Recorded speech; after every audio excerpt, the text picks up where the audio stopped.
Jammji info point net informer, éduquer et divertir dans la paix. yow mu bëgg a jot xibaar yu sell te woo waaye itam bu ànd ak njàngalee ak xel mu dal ak jàmm gaawal gaaw abonné suñu compte YouTube bi nga xam ne moo di Jammji info. mbokk yi man El Hadj Abou Bilal Koutia du ma rate benn yoon Jammji info xibaaru banlieue bi ak xibaaru Sénégal su ma ci bëggee xam lu ma leer damay dem tàppe cliquer abonné ci Jammji info daal nopp dalutina ci jàmm la. nopp dalatina ci jàmm bët gis jàmm nopp dégg jàmm gémmiñ wax jàmm ci Jammji info ko koy amee abonné leen pour xam lan mooy xew ci seen réew ci jàmm fitna sax dañ koy nëbb jàmmal ko ba ñëpp am jàmm. Mes chers compatriotes, alors que s'annonce l'élection présidentielle du 25 février 2024, notre pays est confronté depuis quelques jours à un différend entre l'Assemblée nationale et le Conseil constitutionnel, un conflit ouvert sur fond d'une supposée affaire de corruption de juges. Ainsi, l'Assemblée, se fondant sur ses prérogatives, a décidé, résolution en date du 31 janvier 2024, de mettre en place une commission d'enquête parlementaire pour éclairer sur le processus de vérification des candidatures et sur tout autre fait se rapportant à l'élection. Dans son communiqué du 29 janvier 2024, signé par tous ses membres, le Conseil constitutionnel a réfuté les allégations portées contre lui tout en prenant la mesure de la gravité des accusations et en tenant à ce que toute la lumière soit faite dans le respect des procédures constitutionnelles et légales régissant les relations entre les institutions, notamment la séparation des pouvoirs et le statut de ses membres. À cette situation suffisamment grave et confuse est venue s'ajouter la polémique sur une candidature ou une candidate dont la binationalité a été découverte après la publication de la liste définitive des candidats par le Conseil constitutionnel, ce qui constitue une violation de l'article 28 de la Constitution, qui dispose que tout candidat à la présidence de la République doit être exclusivement de nationalité sénégalaise. Ces conditions troubles pourraient gravement nuire à la crédibilité du scrutin en installant les germes d'un contentieux pré- et post-électoral. Alors qu'il porte encore les stigmates des violences de mars 2021 et de juin 2023, notre pays ne peut se permettre une nouvelle crise. J'ajoute qu'en ma qualité de président de la République, garant du fonctionnement régulier des institutions et respectueux de la séparation des pouvoirs, je ne saurais intervenir dans le conflit opposant le pouvoir législatif et le pouvoir. Devant cette situation, l'Assemblée nationale, agissant en vertu de ses prérogatives, m'a signé pour avis, conformément à son règlement intérieur, une proposition de loi en procédure d'urgence portant aux dispositions de l'article 31 de la Constitution. J'ai pris acte de cette saisie après avoir consulté le président de l'Assemblée nationale, le Premier ministre, le président du Haut Conseil des collectivités territoriales, le président du Conseil économique, social et environnemental et le président du Conseil constitutionnel. En conséquence, compte tenu des délibérations en cours à l'Assemblée nationale d'urgence et sans préjuger du vote des députés, j'ai signé le décret 2024-106 du 3 février 2024 abrogeant le décret 2023 2283 du 29 novembre 2023 portant convocation du corps électoral. Pour ma part, mon engagement solennel à ne pas me présenter à l'élection présidentielle reste inchangé. Enfin,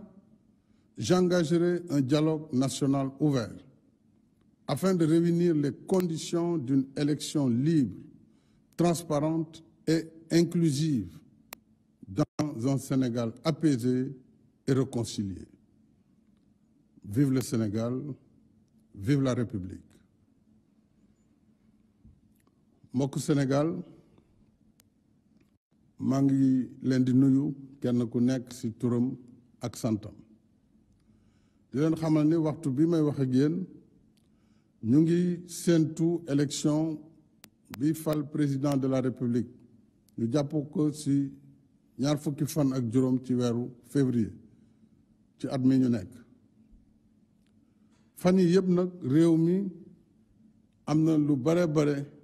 lu fi xew ci ay tolof-tolof ci wàllu élection bi ak processus électoral mu juddu ci loolu benn xiiroo ci diggante pencu ndaw réew mi ñu tuddee ko assemblée nationale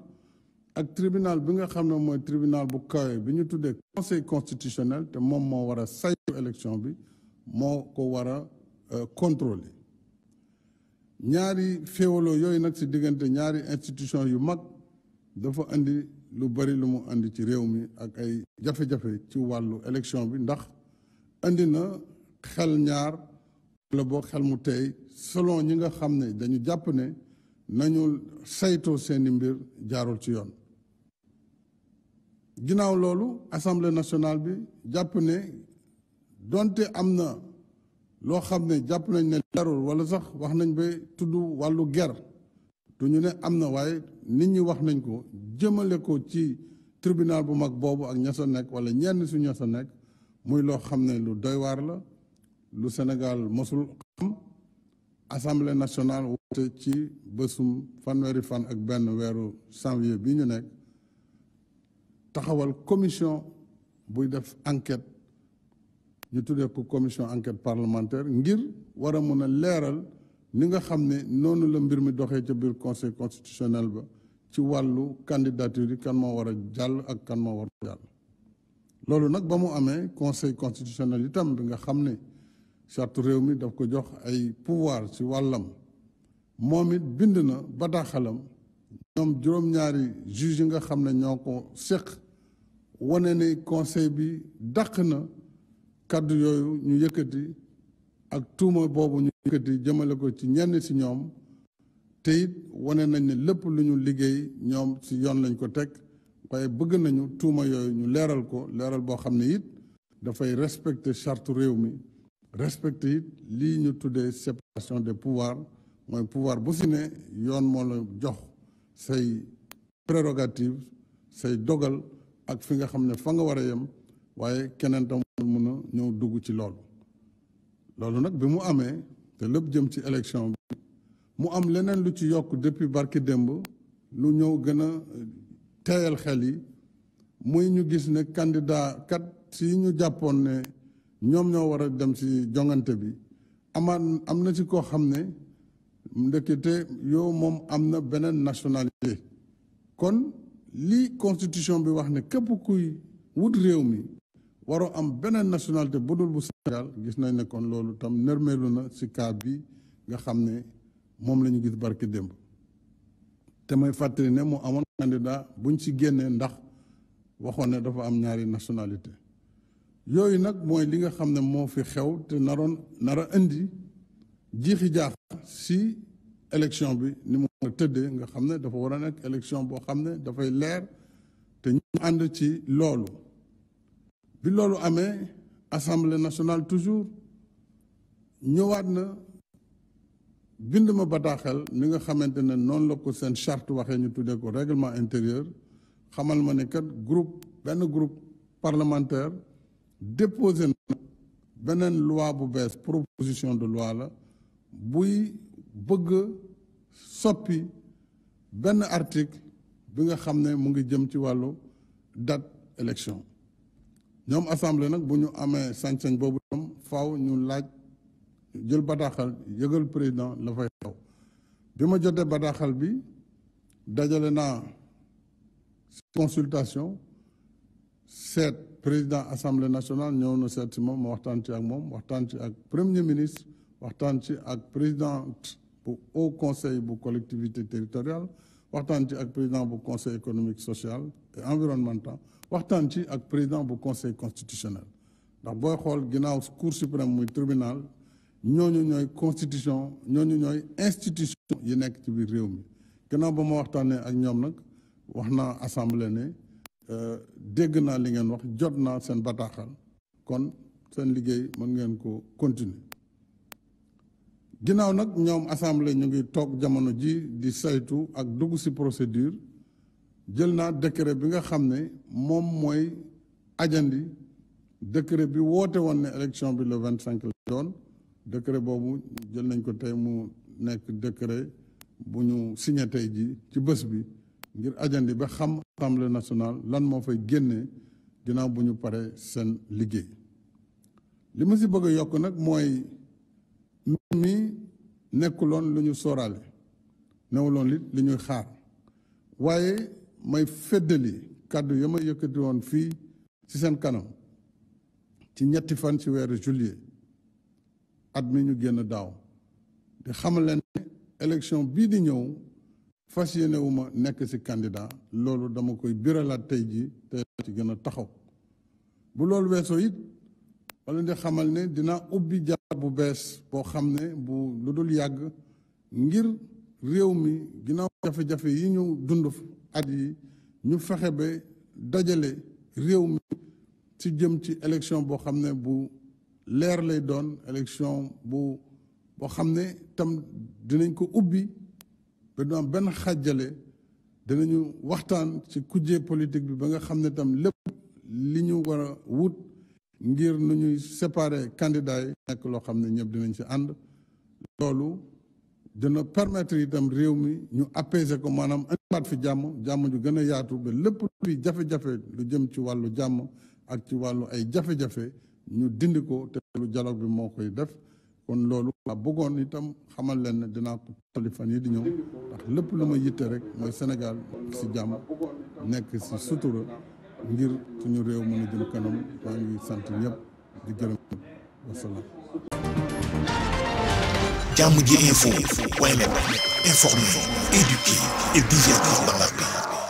yow muy bëgg a jot xibaar yu sell te woo waaye itam bu ànd ak njàngalee ak xel mu dal ak jàmm gaawal gaaw abonné suñu compte YouTube bii nga xam ne moo di Jàmm ji info.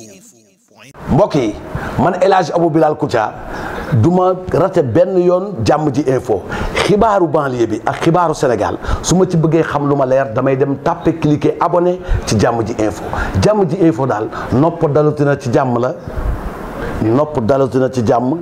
bët gis jàmm nopp dégg jàmm